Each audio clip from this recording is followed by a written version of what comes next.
Welcome back to Well, That's Interesting. The one is man's best friend, but the other not so much edition. Oh, no. Something tells me we actually aren't going to be talking about butts today. No butts. No butts. That's okay. It's fine. I think I got some butt stuff lined up. So Yeah? I think so. I have to check my notes, but I have a feeling I get back to butts real quick. Thank God. Thank God. Jesus.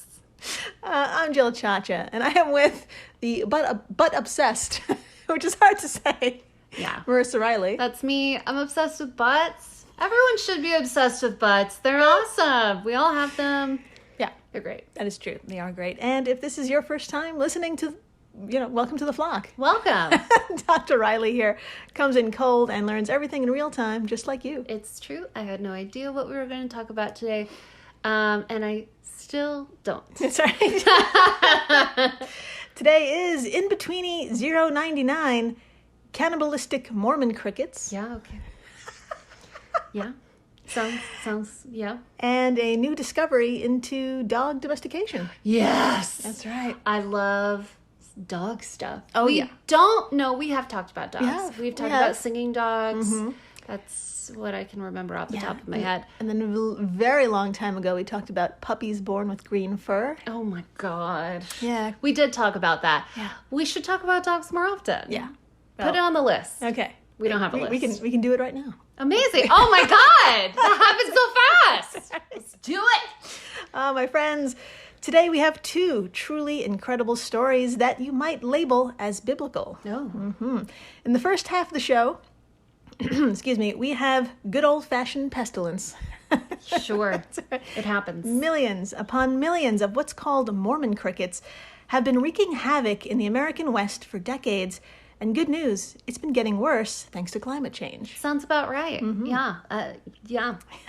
We deserve it. Yeah, pretty much. In the second half of the show, good news for real, we're going to talk about wolf pups. Thank God. Oh my God. Yep. Oh my God. Are there pictures? Yes. There's so many photos. I'm fine. Ah. Ancient wolf pups that were found in permafrost, and their discovery has filled in some of the many gaps that exist in the dog domestication timeline. Oh my God. Yeah. Baby wolves. Baby wolves. Baby wolves. I'm fine. I know. I'm fine. Just freaking out. You're gonna explode and then break, and then I'll have to put you back together. It sounds like I'm entering a cult. Yeah. Isn't that exactly what happens? It is. When you enter a cult, you Yeah. explode and break, and then they put you back together as something worse. Something very obedient. Yeah, I take all your money. Yeah. As something broke. Yeah. So, speaking of things breaking, should we begin with total destruction? Yes. Give me the destruction. Total baby. destruction. All right, to do so, we need to head on over to Arlington, Oregon. Okay. Yeah. Sorry. That was the worst reaction to a place it's true. I've ever had. Friends in Arlington, listeners in Arlington, DM me and tell me what's awesome about Arlington. Or if you hate it, Tell us too. DM us too. We love to hate things. Yeah. So We'll hate it with you. We just want all the things. Yeah. So, Arlington, Oregon, which is an incredibly tiny county with a huge fucking problem. A problem that involves a creature with a voracious appetite. Oh no. Now, where in the world is Arlington, first of all? All right, Yeah. not a problem. Everyone, imagine the square we now call Oregon. You got it. Yeah. Point to the middle of the northern border, and there you will find an itty-bitty city of about 591 people. Oh, she's so tiny. Is so tiny. Yeah. Oh, you all knew each other, I bet. I bet that Yes. gets really old. It's Sam again. Ugh. Fucking Sam. Fucking Sam. It was here in June when volunteers, Jordan Maley and April Amott, were on the hunt for what's commonly known as the Mormon cricket. That sounds complicated. And you probably have a lot of questions about this insect. Yes. Well, I hate to disappoint because it's neither a Mormon nor a cricket per se, Okay. even though it very much looks like one. A cricket, not a Mormon. Do you know what I mean? Yeah. Okay. It's not where are Mormons the one that go to the doors? Yes. In the collared shirts with short sleeves? Yeah. On Yes. bicycles? That's all I know about Mormons. And multiple wives? It could be, I guess. Okay. I've heard that's a possibility. I don't know. I won't say anything. Please don't hurt me.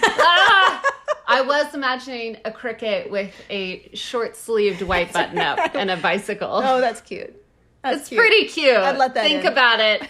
If you're an artist, here's an opportunity.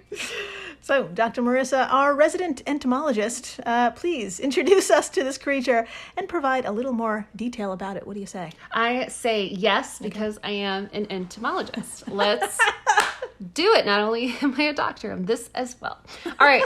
From my favorite place, the wiki, quote, the Mormon cricket is a large insect that can grow to almost 8 centimeters or 3 inches in length. She big. It lives throughout Western North America in rangelands dominated by sagebush and herbaceous flowering plants. Nice. Despite its name, the Mormon cricket is actually a shield-backed katydid. Got it. Katydid. According to the AP, quote, their name dates back to the 1800s when they ruined the fields of Mormon settlers in Utah. And, quote, that's, I can't decide if that's so passive-aggressive or just aggressive. It's just It's just both. It's just...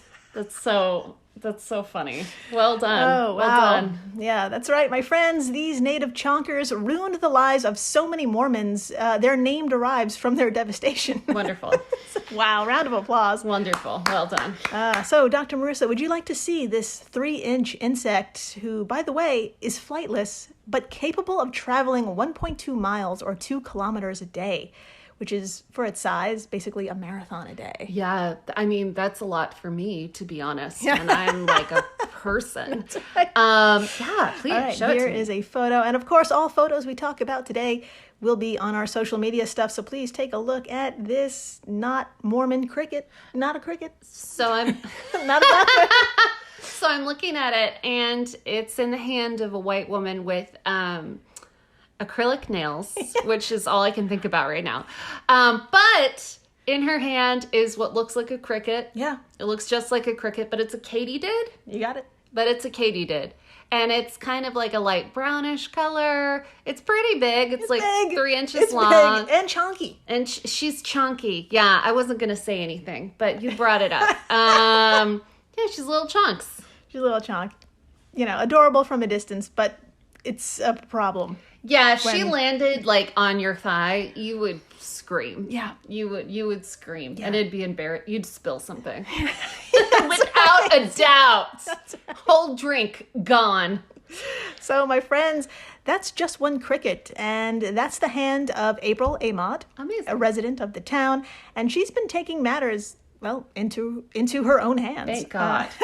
Although the Oregon legislature spent $5 million for a Mormon cricket and grasshopper, quote, suppression program, Oh. with an additional $1.2 million added this past June alone, well, these guys just keep coming back, and with a vengeance. You better fucking believe they are. Yeah. Now, Dr. Marissa, before we get into what that suppression system is, would you like to take turns reporting on how these locals literally engage in hand-to-hand combat with these insatiable insects? Yes, please. Let's do it.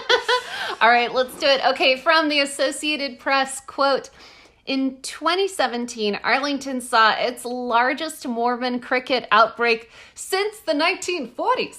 I couldn't help myself. We haven't had these many crickets here since the 1940s. We're both shaking our fingers, by the way. It's terrible. All right, continuing the quote. The roads were greasy with the squashed entrails of the huge insects which damaged nearby wheat crops. Ugh. Rancher Sky Krebs, what a name, said the outbreaks have been truly biblical.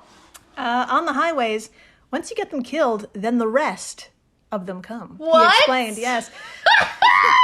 I love the story it has a beginning, middle, and I assume an end. I'm so here for it. So Mormon crickets are cannibalistic and will feast on each other, dead or alive, if not satiated with protein. Oh, I fucking love that. That's so gross. They feed on their own, Dead. They feed on their dead. Not just their dead, the roadkill of their dead. Yes. The roadkill of, like, their cousins. Yeah. They're eating their dead cousins on the street. Think about it. Yes. Think about it. Think about it. Okay, I'll continue the quote and stop making Jill uncomfortable. Continuing the quote. I'm fine. We're all fine. Continuing the quote. Amat found the 2017 outbreak with what she had on... my apologies. Amat fought the 2017 outbreak with what she had on hand. I got a lawnmower out and I started mowing them down and killing them. She said, I took a straight hoe and I stabbed them. Well done. Amat has organized volunteers to tackle the infestation and earned the nickname Cricket Queen. Yeah. End quote. What a goddamn hero. I don't know if her work is effective, but I love that she's called the Cricket Queen. It needs to be a Netflix series. I would watch this. I mean, like, I was captivated. Yes. I know this is, like, a really good podcast and stuff, but, like, just, like, on its own, that piece of information was freaking interesting. You could see the whole scene in front of you. Like, that could have been, like, episode 3, the lawnmower, whatever. Netflix. Listen. So, my friends, despite the intense stabbiness of the Cricket Queen and her volunteer minions, they have faced an uphill battle, to say the least. Yeah. Last year alone, the crickets ate through 10 million acres.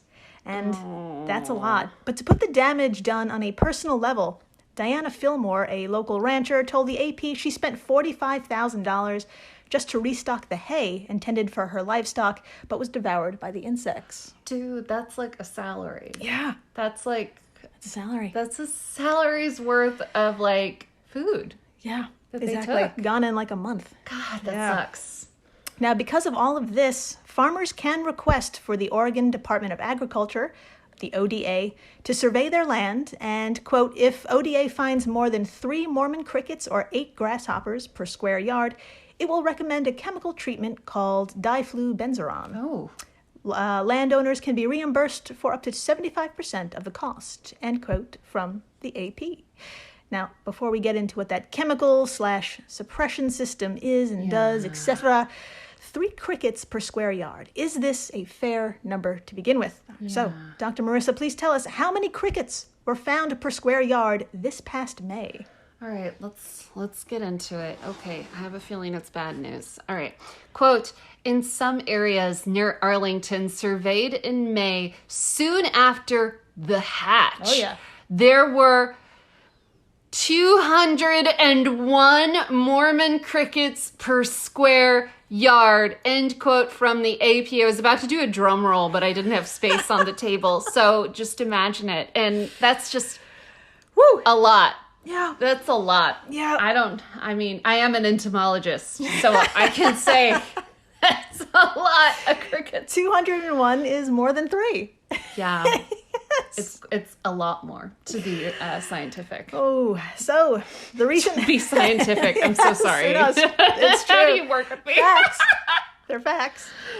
So the recent cricket season has blown the requirement out of the water. Needless to say, farmers and ranchers are into diflubenzuron, which works by, quote, inhibiting development, preventing nymphs from growing into adults, from the AP. That sounds like an option. Sounds like an option. It sounds like an option. Yeah, and it's fucking used. Since the 1980s, USDA's Animal and Plant Health Inspection Service, or APHIS, has sprayed millions of acres with pesticides to control outbreaks. Okay. So, you're probably wondering, is it safe? I really am. I really am. All right, can we do a drum roll? Yes! Depends on who you ask. Oh, no. so that's a no. Dr. Marissa, please tell us what the government says and how has a local group responded? You got it. Let's get into it. All right. According to Associated Press, after a 2019 risk assessment, diflubenzuron remains a restricted use pesticide due to its toxicity to aquatic invertebrates, but said risks are low. Quote, Sure. Yeah, okay.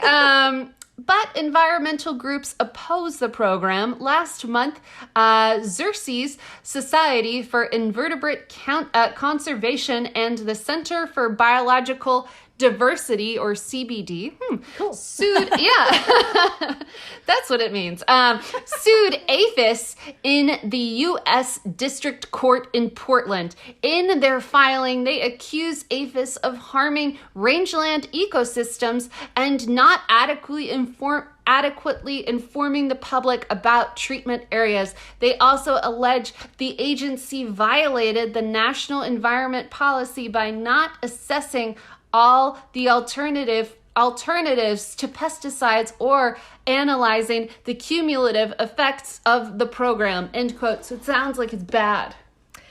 And there are, they were just like, we just want the options. What are the options? What are the options? What are the other options? What are the options here? What are the options? So, because it sounds like it could hurt fish, aquatic okay, invertebrates, aquatic invertebrates. Yeah. So fish, water stuff, all the things, water animals, all the things in the water. That's right. Oh, think of the water animals. Think of the water stuff. God damn it. So, Andrew Missel, staff attorney at Advocates for the West, the nonprofit law firm that filed the suit, said, quote, "We're not trying to stop APHIS from ever using pesticides again. The point is really to reform the program." Okay. End quote. So, to be honest, using more and more pesticides isn't working so great and hasn't been working so great, as seen by the enormous numbers in crickets each year. Yeah. It's like putting a Band-Aid on a shotgun wound, all while possibly poisoning stuff around you at the same time. Yeah, So, that's not a solution at all. Dr. Marissa, any thoughts as to why these bugs just keep coming back in greater numbers? They like it. Yeah, that's right. They It's like true. it there. They do. That's all I can think of. Yeah, they like it, and it's just getting better for them. AKA climate change. Oh, yeah. Yeah, this is a symptom of a larger problem. Quote, "Due to climate change, this part of North America is becoming increasingly arid and drought-stricken. While this is bad news for most species of insect, this is actually ideal circumstances for these particular insects to thrive." Well, I'm glad someone likes it. If temperatures rise, these insect populations will grow faster. They will also need to eat more because rising temperatures increase insect metabolism. Oh. Together, that's not good news for crops. Scott Merrill, researcher at the University of Vermont, told IFL Science. So they like it and they're more hungry. Yeah. So a solution would be to reverse climate change. Yeah, just pesticide them. Yeah. Yeah, so, at the moment, it's pesticides and lawnmowers until we do a little bit more. Otherwise, we're going to run out of food. Yeah. And that's how this segment ends. Oh, that took a really dark turn all I'm of a sorry, sudden. I didn't know how No, it's okay. I'm just like, oh, wow. Yeah. What are we going to do? Anyway. You know what? After the break, we're going to need some puppies. Yes! Sorry to all of our okay. neighbors. Stay tuned. Please do. True or false? Hats make you go bald. This is actually false. Maybe still skip the fedora, though. Hair loss is a genetic condition that affects 2 out of 3 men by the age of 35. Those aren't great odds. But the good news is that Keeps can help with expert, personalized care and science-backed treatments that are up to 90% effective at reducing hair loss. All without leaving the house, delivered straight to your door. Hair loss stops with Keeps. For a special offer to get started, go to keeps.com/podcast. That's KEEPS.com/podcast. Hello everyone, Takuya here. And I'm Gabby. And we are the hosts of History of Everything, a podcast which you can probably guess by the name is, well, it's about everything. Do you want to know why people thought potatoes were evil and would give you syphilis? Are you curious about all the stories of the terrible and stupid ways that people have kicked the bucket over the years? Do you want to hear tales about all of the different badasses of history and the lives that they had brought to life? Well, if so, then look no further. History of Everything is just the right podcast for you. It's available on Spotify, Pandora, and anywhere else that you get your podcast from. Join us for some fun and just see how weird and wacky history can be. Hey everyone, Jill Chacha here from Well, That's Interesting, and I am absolutely thrilled to tell you about Spotify for podcasters. I use it, I love it, and it all started by downloading the free Spotify for Podcasters app, which has all the tools you need in one place to record and edit your masterpiece of a podcast. Spotify for Podcasters also distributes your show to all major platforms, so when you hit publish, your episodes will stream not only on Spotify, but I'm talking about the Apples, the Googles, Stitcher, Good Pods, the other ones. You get the idea. And you can monetize your podcast with no minimum listenership required.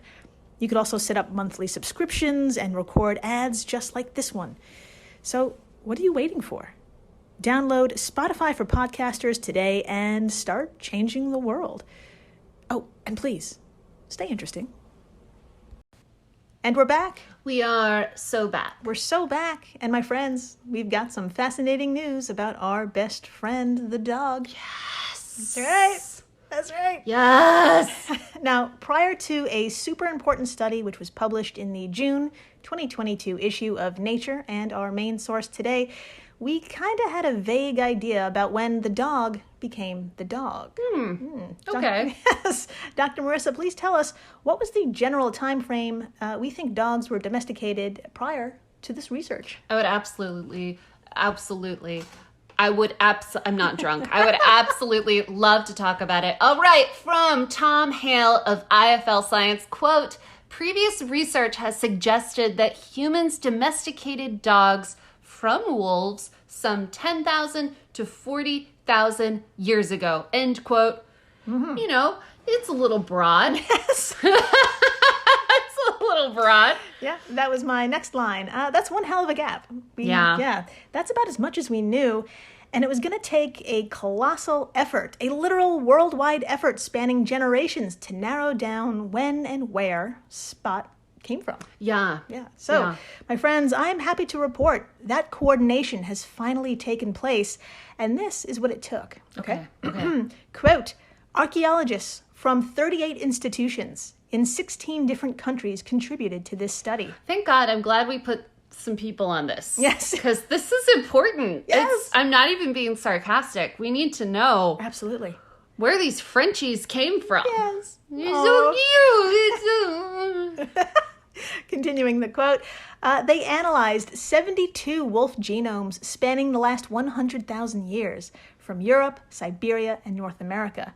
As the 72 ancient wolf genomes spanned around 30,000 generations. 30,000 generations. Damn. It was possible to look back and build a timeline of how wolf DNA has changed, tracing natural selection in action. End quote. From eurekalert.org. Science. Yeah. Science. Using science for good. That's right. I love it. That's right. 72 genomes, or about 30,000 generations, were analyzed. Damn. And I have the absolute privilege of introducing you to two wolf pups that helped narrow down where our dog friends came from. Oh my God. Yeah. Oh my God, I'm okay. Okay, so, Dr. Marissa, I have a photo here of one of the most well-preserved creatures ever found and pulled out of the permafrost, and it happens to be, believe it or not, an 18,000-year-old male wolf pup found in Siberia, Oh my God. northeast of Yakutsk. Sure. Yakutsk? Yeah. Please tell us, what do you see? And this photo and all photos will be on our social media stuff, so please come on by and look at this puppy. It's a puppy. Look at this. So, you guys, you're not going to believe this. It looks like a puppy. It's so cute. Bless its little heart. It's got fur. It's got kind of like a light brown with black sort of tie-dye situation fur going on.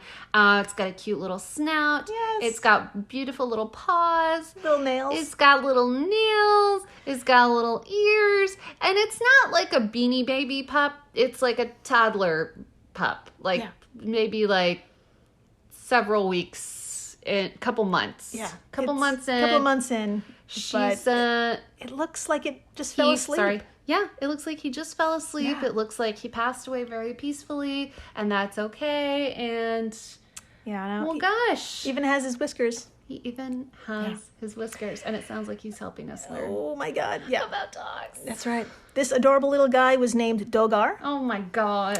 Dogor, which means friend in the Yukit language, spoken in the area of Siberia where it was discovered. In the meantime, Dr. Marissa, would you like to see Dogar's little teeth? Yeah, I'm just breaking Yeah. right now, so I might be slow to respond. Here's Dogar's little teeth. Oh, they're so cute. They're little. Are they puppy teeth? Yeah. They're little puppy teeth. They're like tiny little teeth that, you know, when puppies like kind of chew on your hand and you're okay with it. Yeah. Yeah, it's like that. It's so fucking Little cute. Dogar teeth. Mm. So, if you think an 18,000-year-old wolf pup is old, well, I'd like to introduce you to a 57,000-year-old wolf pup, also used in this study. What? Yeah, a female puppy was named Zur by the local Trandekhuichin people. Well Nailed done. it. Located in the Canadian Yukon. She was a little over a month old when she perished, so she's much smaller than Dogar. Oh. And researchers found her in a collapsed den, which is probably how she passed. Oh. So this photo is a little more graphic, but would you like to see her? Absolutely. Okay, I'm here she here for is. it. Yeah. Oh, she's a little one. Yeah. There's not much left of her. She's not quite as well kept, but she's kind of like curled up. You can see her little teeth. She doesn't have as much fur. Her fur is a little bit more matted, but it looks like she was really curled up and probably sleeping. Yeah. That's the narrative I've written for myself. Exactly. For the sweet, sweet passing away of the cutest puppy. Yes. So these two were just some of the champions that helped researchers figure out where dogs came from. So, drum roll please. By looking at 72 genomes, they found that almost 100% of the ancestry... Sorry, let me do this again. We got it. Quote, by looking at the 72 genomes, they found that almost 100% of the ancestry of early dogs in Siberia, the Americas, East Asia, and Europe can be directly linked to an Eastern Eurasian-related wolf species. Holy shit. I like how the dog in the backyard just started... They're like, are you... talking about something very important right now? Like my ancestors? Yeah, absolutely. Yeah. It's amazing. So, meanwhile, early dogs in the Near East, like the Middle East and Africa, developed up to half of their ancestry from that Eastern Eurasian-related species, and the remaining half from another population related to modern Southwest Eurasian wolves. This may have occurred as a result of independent domestication in the Near East and Africa, or due to dogs canoodling with local wolves. But overall, dogs are more closely related to ancient wolves from the Eastern Eurasia than those from Western Eurasia, hinting that domestication may have occurred more primarily in the East. Oh, so The we East. have our Eastern friends Yeah. to thank for cute, cuddly little puppies. Thank you so much. So that was from Tom Hale of IFL Science. So the next time you smush a dog face, know that that dog face came from a very long line of wolves somewhere in the Himalayas and Tibetan Plateau, the Mongolian grasslands, Central, East, and Northeast Asian forests, and maybe some Japanese islands. And I'd say they probably weren't very scary looking if we domesticated them. No. They're probably, look at Dogar. Dogar, the cutest. I realize you're looking at like a not alive puppy. It's hard to say the word dead when describing a puppy, but you're looking at one that was alive a while ago, but it's so cute and it's such an important part Oh my God. our best friend's ancestry. That's right. I'm fine. I'm fine. And thank you for listening, rating, subscribing, telling your friends about cannibal Mormons ruining people's lives. Oh, that's right. Oh my God. Sorry, don't say crickets, just say cannibalistic Mormons. Yeah. Yeah. That's a movie, let me tell you. We just made it better. Yep, it's so much better. Yes. And tell them that dogs came from the Far East. Hug a dog today. Hug too. Hug too. And please, stay interesting. Please do.